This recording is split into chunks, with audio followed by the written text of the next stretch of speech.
like, I'm not trying to downplay some of the good things. I mean, like, I look, agree. I agree. taking on some of the executive orders around DEI and the gender stuff Yep. and the stuff with the Department of Education. Controlling and the border, at least the influx border of criminals, like gang members running the border like a business. His control, forget even the deportations where he's gotten himself into some more trouble and made some questionable moves. Right. But in terms of the flow of illegal immigration coming into the country, he's got like an A+ on it. It's unbelievable. I know. We went why from does record he blow highs it, to record lows. It's like, that's exactly the part where you could be but like, look how amazing he did with the, this is incredible. But then he'll do like sit with the ABC reporters like, no. Oh no, it says MS-13. And you're like, no, it doesn't say that. You're decoding that. And I'm thinking, how did they not explain this to him? And then I got to get in that argument with all of my liberal friends who are actually advocating for a wife beater who crossed the border illegally and is suspected of human trafficking to come back into the country. And this is what frustrates me with him, is because I feel exactly like what you said. Like, it was all right there. Stop. We don't need this chaos, crazy. But it's his only speed, I mean, he doesn't go at a different speed. Right. Like, this is it. And it's just the thing that's frustrating about it is like, and I'm not like trying to downplay any of those wins, but it's like, I just feel like our country is like driving at 100 miles per hour off a cliff. And in the best moment foreseeably that we could have, we needed a bit more than that. And, I had a post about this earlier today on Twitter.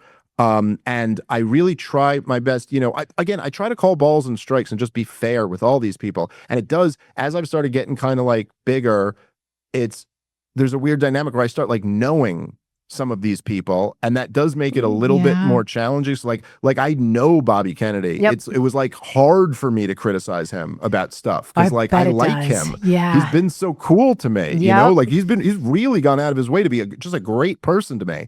And I know Tulsi Gabbard, and I know but at the same time, look, the crimes that the U.S. government has perpetrated on the American people over the last just 15 years have been profound. I mean, you cannot, I said that on Twitter, I was like, hey, just to name a few, just to rattle off a few of the crimes that our government's pulled off. Okay, they've lied us into multiple disastrous wars. Yeah. They instituted totalitarian lockdowns based off lies, lied about the origin of the whole thing because they made it to cover their own tracks. That's the craziest part. Before they did that, they framed the current sitting U.S. president for treason intentionally. Like, there's no question about it. The CIA was not confused. The FBI didn't think he was a Russian spy. They knew what they were doing. They framed the sitting president for treason. Right. Also, there was a giant file ring that they were covering up for. Like, I mean, these are just like, and who's really made a name for themselves calling out so many of these crimes has been Tulsi Gabbard, and Bobby Kennedy, and Dan Bongino, and Kash Patel, and all these guys, and Donald Trump himself. True. And yet now they're in power. And for all the talk the media made about like, oh, he's going to prosecute his political enemies, nobody's being held accountable for any of these crimes. Like, I mean, my God, the Jeffrey Epstein stuff. Nothing. Where's the list?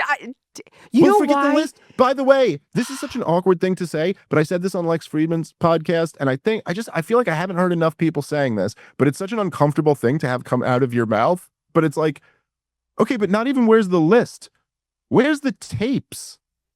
And like, it's such a it's an icky thing to get into. And I'm like, I don't even know who would have the legal ability to be allowed to review these tapes. And I certainly don't want them put out there publicly. I call for just about anything public. Thank you so much for watching. If you enjoyed the podcast, please like, comment, subscribe, and share. And make sure to let me know what guests you want to see on in the future.